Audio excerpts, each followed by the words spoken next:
Hi all, welcome to the new episode of Pre and Post provided by Trademax Academy. So last week നമ്മൾ already പറഞ്ഞിട്ടുണ്ടായിരുന്നു daily time ഫ്രെയിമിൽ ഗോൾഡിൽ നമുക്ക് എന്താ നല്ലൊരു ലിക്വിഡിറ്റി സ്വീപ്പ് നടത്തിയിട്ടുണ്ടായിരുന്നു അല്ലേ. സോ നമുക്കിവിടെ നോക്കുകയാണെങ്കിൽ കാണാം, ഈ കാണുന്നത് ഒരു ഡെയിലി ടൈം ഫ്രെയിമിൻ്റെ അതുപോലെ തന്നെ ഒരു 4 hour ടൈം ഫ്രെയിമിൻ്റെ ഒരു മേജർ ലിക്വിഡിറ്റി സിറ്റിംഗ് ആയിട്ടുള്ളൊരു ഏരിയ ആയിരുന്നു. അത് പ്രൈസ് വന്ന് അത്യാവശ്യം നല്ല രീതിയിലൊരു വിക്ക് വെച്ച് തന്നെ സ്വീപ്പ് ചെയ്തിട്ടാണ് പ്രൈസ് അവിടെ നിന്ന് റിയാക്ട് ചെയ്തത്. അതിനുശേഷം നമ്മൾ ഓൾറെഡി ഒരു മേജർ ഏരിയ ലിക്വിഡിറ്റി ഏരിയാസ് ഒക്കെ പോയിന്റ് ചെയ്തിട്ടുണ്ടായിരുന്നത് 1 hourൻ്റെ ആൻഡ് 4 hourൻ്റെ ഒക്കെ ഒരു മേജർ ലിക്വിഡിറ്റി ഏരിയാസ് നമ്മളിവിടെ പോയിന്റ് ചെയ്ത് വെച്ചിട്ടുണ്ടായിരുന്നു. അപ്പോൾ ഇന്ന് മോർണിംഗ് ആണെന്നുണ്ടെങ്കിൽ നമുക്ക് ഏഷ്യൻ സെഷനിൽ വന്നിട്ട് ഒരു ഇൻറ്റേർണൽ ആയിട്ടുള്ളൊരു 5 minute ലിക്വിഡിറ്റി സ്വീപ്പ് ചെയ്തതിന് ശേഷം മാർക്കറ്റ് നല്ല രീതിയിൽ റിയാക്ട് ചെയ്ത് ഒരു മേജറായിട്ടുള്ള 1 hourൻ്റെ ഇൻഡ്യൂസ്മെൻറ്റ് വരെ താഴത്തേക്ക് ഡ്രോപ്പ് ആയിരുന്നു. സോ നമ്മളിത് മോർണിംഗ് എടുത്ത എൻട്രിയാണ്. ഇതെന്താ നമ്മൾ ഓൾറെഡി നമ്മളെ ടെലിഗ്രാമിൽ നമ്മളുടെ സ്റ്റുഡൻസിന് നമ്മളെ പ്രീമിയം മെമ്പേഴ്സിന് ഓൾറെഡി ഇത് പ്രൊവൈഡ് ചെയ്തിട്ടുണ്ടായിരുന്നു. സോ ഇന്ന് മോർണിംഗ് ഒരു 6:17 ആയിരുന്നു നമ്മൾ ഈ സെൽ സെറ്റപ്പ് ഇട്ടെ. ആൻഡ് നമ്മളൊരു 3 ടാർഗറ്റും കൊടുത്തിട്ടുണ്ടായിരുന്നു. ആക്ച്വലി അതൊരു 11 o'clock ആയപ്പോഴേക്കും ഫുൾ TP ഹിറ്റായി. സോ നമ്മുടെ ഗ്രൂപ്പിലുള്ള മിക്ക ആൾക്കാരും നല്ലൊരു പ്രോഫിറ്റ് എടുത്ത് എക്സിറ്റായി. പേഴ്സണലി ഞാനും നല്ലൊരു പ്രോഫിറ്റ് എടുത്തിട്ടുണ്ടായിരുന്നു. അപ്പോൾ നോക്കുകയാണെന്നുണ്ടെങ്കിൽ ഇനി ഗോൾഡ് ഇനി ഏത് സൈഡിലേക്കായിരിക്കും മൂവ് ചെയ്യാനുള്ള പ്രോബിലിറ്റി എന്ന് നമുക്ക് നോക്കാം. ഇപ്പോൾ നോക്കുകയാണെന്നുണ്ടെങ്കിൽ ഒരു 1 hourൻ്റെ മേജറായിട്ടുള്ള ലിക്വിഡിറ്റി എടുത്തതിന് ശേഷം പ്രൈസ് ഒന്ന് റിയാക്ട് ചെയ്തതിന് ശേഷം സ്റ്റിൽ സെൽ സൈഡിലേക്ക് തന്നെ മാർക്കറ്റ് മൂവ് ചെയ്യുന്നൊരു കണ്ടീഷൻസാണ് നമ്മളിപ്പോൾ കാണാനായിട്ട് പറ്റുന്നത്. അപ്പോൾ നമുക്കിനി നോക്കുകയാണെന്നുണ്ടെങ്കിൽ ഒരു നല്ലൊരു സെൽ ഏരിയാസ് നോക്കുകയാണെന്നുണ്ടെങ്കിൽ ഈ കാണുന്ന ഒരു 15 minute ഒരു സപ്ലൈ ലെവൽ നമുക്കിവിടെ കാണാനായിട്ട് പറ്റും. സോ ഇത് ഓൾറെഡി ഒരു ലിക്വിഡിറ്റി സ്വീപ്പ് ചെയ്ത ഒരു സപ്ലൈയും കൂടി ആയതുകൊണ്ട് ഇവിടെ തന്നെ ഒരു റിയാക്ഷൻ നല്ല രീതിയിൽ കിട്ടാനുള്ള ചാൻസ് ഉണ്ട്. ഏതാണ് നമുക്കിവിടെ നോക്കുകയാണെന്നുണ്ടെങ്കിൽ ഇതിൻ്റെ മുകളിൽ ഒരു 1 hourൻ്റെ തന്നെ വേറൊരു സപ്ലൈ ലെവലിൽ നമുക്കിവിടെ സിറ്റിംഗ് ആയിട്ട് കാണാം. സോ ഏതർ ഈ 15 minute സപ്ലൈ അല്ലെങ്കിൽ നമുക്ക് ഈ കാണുന്ന ഒരു 1 hourൻ്റെ സപ്ലൈയിൽ നിന്ന് അത്യാവശ്യം നല്ലൊരു സെൽ ഓഫ് വരാനുള്ള ചാൻസ് ഉണ്ട്. സോ നമുക്കിത് എവിടം വരെ പോകും എന്ന് നോക്കിക്കഴിഞ്ഞാൽ സാറ്റർഡേ ഓൾറെഡി നമ്മൾ ഡിസ്കസ് ചെയ്തിട്ടുണ്ടായിരുന്നു. ഈ കാണുന്നത് ഒരു 1 hourൻ്റെ ഒരു ഓർഡർ ഫ്ലോ ക്രിയേറ്റ് ചെയ്തതിന് ശേഷമാണ് മാർക്കറ്റ് നല്ല രീതിയിലൊരു അഗ്രസീവ് ആയിട്ടുള്ള മൊമെൻറ്റം വന്നത്. അത് നോക്കുകയാണെന്നുണ്ടെങ്കിൽ ലാസ്റ്റ് ഒരു 2 days മാത്രമാണ് ഗോൾഡ് അത്യാവശ്യം ഒരു റാലി കണ്ടിന്യൂ ചെയ്തത്. അതിനുശേഷം ഇപ്പോൾ ഒരു ഡ്രോപ്പ് ചെയ്യുന്ന അവസ്ഥയിലേക്കാണ് നമുക്ക് കാണാൻ പറ്റുന്നത്. സോ നമുക്ക് ഒരു മേജറായിട്ടുള്ളൊരു സെല്ല് കിട്ടിയാൽ നമുക്ക് ഈ കാണുന്നൊരു 1 hourൻ്റെ ഓർഡർ ഫ്ലോ വരെ ആ ഒരു സെല്ല് കണ്ടിന്യൂ ചെയ്യുന്നതായിട്ട് നമുക്ക് കാണാനായിട്ട് പറ്റും. സോ അതിൻ്റെ ഉള്ളിൽ തന്നെ ഞാനൊരു ഫിൽട്ടർ ആയിട്ടുള്ളൊരു ഡിമാൻഡ് ഏരിയ ഞാനിവിടെ വരച്ചിട്ടിട്ടുണ്ട്. സോ ഈ ഏരിയയിൽ വന്നു കഴിഞ്ഞാൽ നമുക്ക് എന്തായാലും ഷോർട്ട് ടൈം ബൈ നമുക്ക് ഓപ്പർച്യൂണിറ്റി നോക്കാം.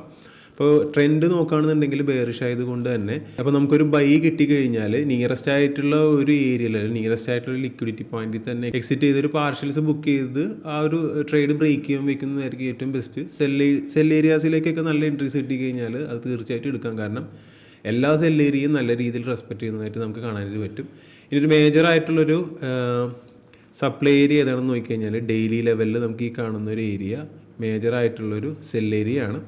ഇനി അങ്ങോട്ട് പോകുമെന്ന് ചോദിച്ചു കഴിഞ്ഞാൽ ഓൾറെഡി ഇവിടെ ലിക്വിഡിറ്റി എടുത്തത് കൊണ്ട് നമുക്ക് അങ്ങോട്ട് പോകാനുള്ള പ്രോബിലിറ്റി ഒരു 50-50 മാത്രമേ ഉള്ളൂ.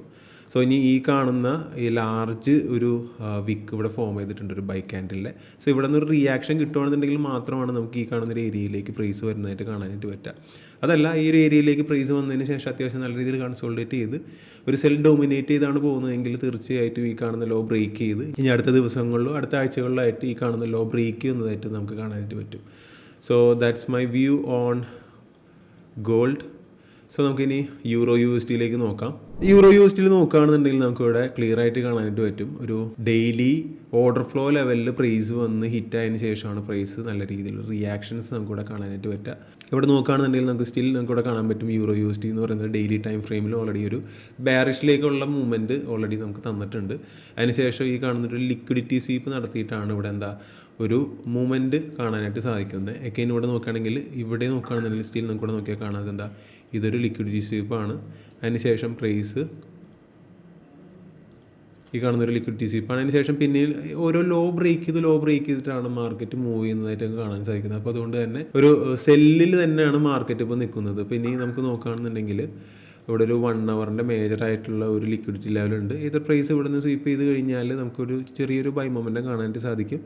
നേരത്തെ നമ്മൾ ഗോൾഡിൽ പറഞ്ഞ പോലെ തന്നെ ഒരു ബൈ ആണ് കിട്ടുന്നത് എങ്കിൽ ഒരു നിയറസ്റ്റ് ആയിട്ടുള്ള ലിക്വിഡിറ്റി പോയിന്റിൽ തന്നെ അത് ബുക്ക് ചെയ്ത് മാറുന്നതായിരിക്കും ഏറ്റവും സേഫ്. ഏതായാലും നിങ്ങൾക്കൊരു സെൽ സെറ്റപ്പാണ് കിട്ടുന്നതെങ്കിൽ അത് നല്ല രീതിയിൽ ഹോൾഡ് ചെയ്യാനുള്ള പോസിബിലിറ്റീസ് നമുക്കിവിടെ യൂറോ USDയിലും കാണാനായിട്ട് സാധിക്കുന്നുണ്ട്. ഇനി ഒരു മേജറായിട്ടുള്ളൊരു ബൈ ഏരിയ ഏതാണെന്ന് ചോദിച്ചു കഴിഞ്ഞാൽ നമുക്ക് ഈ കാണുന്ന ഒരു ഡെയിലി ലെവലിൽ നോക്കുകയാണെന്നുണ്ടെങ്കിൽ അല്ലെങ്കിൽ 4 hour ലെവലിൽ നോക്കുകയാണെന്നുണ്ടെങ്കിൽ ഈ കാണുന്നൊരു ഡിമാൻഡ് സ്റ്റിൽ വാലിഡ് ആണ്. സോ ഈ ഡിമാൻഡിന് ഓൾറെഡി ഇവിടെ 4 അവറിൻ്റെ ലിക്വിഡിറ്റി സിറ്റിംഗ് ആയതുകൊണ്ട് തന്നെ ഈ ഒരു ലെവലിൽ നിന്ന് പ്രൈസ് നല്ല രീതിയിലുള്ളൊരു മൊമെൻറ്റം കാഴ്ചവെക്കാനായിട്ട് സാധിക്കുന്നതാണ്. അപ്പോൾ നമുക്കിവിടെ നോക്കുകയാണെന്നുണ്ടെങ്കിൽ ഇവിടെ 4 അവറിൻ്റെ ഒരു ഡിമാൻഡ് സോൺ ഇവിടെ അവൈലബിൾ ആണ്. സോ ഈ 4 അവറിൻ്റെ ഡിമാൻഡ് സോണിനുള്ള ലിക്വിഡിറ്റി സിറ്റിംഗ് നമുക്ക് ഇവിടെ കാണാനായിട്ട് സാധിക്കും. 4 അവർ ബേസ്ഡ് ആയിട്ടുള്ള ഒരു ലിക്വിഡിറ്റി ഇവിടെ ഉണ്ട്. സോ അതുകൊണ്ട് തന്നെ ഈ ഒരു ലിക്വിഡിറ്റി എടുത്തതിന് ശേഷം ഈ കാണുന്ന ഡിമാൻഡിൽ നിന്ന് നല്ലൊരു റിയാക്ഷൻസ് കാണാനായിട്ട് നമുക്ക് പറ്റും.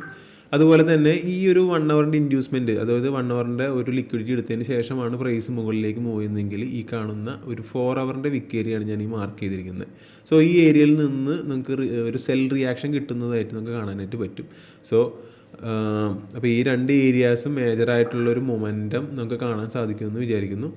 അതുപോലെ തന്നെ നമുക്ക് ഒരു ഡെയിലി ലെവലിൽ ഇവിടെ നോക്കുകയാണെന്നുണ്ടെങ്കിൽ ഒരു ഡെയിലി ലെവൽ ഡിമാൻഡ് ഇവിടെ സിറ്റിംഗ് ആണ്. സോ അപ്പോൾ ഈ ഒരു ഏരിയയിൽ വന്നു കഴിഞ്ഞാൽ പോലും നിങ്ങൾക്ക് എന്താ ഒരു സ്വിംഗ് ട്രേഡ് ഓപ്പൺ ചെയ്യാനുള്ള പൊസിഷനാണ്. ലൈക്ക് ഒരു 100 to 200 പിപ്സിൻ്റെ മൂവ്മെൻറ്റ്സ് ഈ ഒരു ഏരിയയിൽ നിന്ന് മൂവ് ചെയ്യാനായിട്ട് നമുക്ക് ഒരു പോസിബിലിറ്റീസ് ഉള്ളത് കൊണ്ട് തന്നെ ഓരോ ഏരിയാസിൽ വരുമ്പോഴും നല്ല രീതിയിലുള്ള കൺഫർമേഷൻ എടുത്തുകൊണ്ട് മാത്രം ട്രേഡ് എടുക്കുക.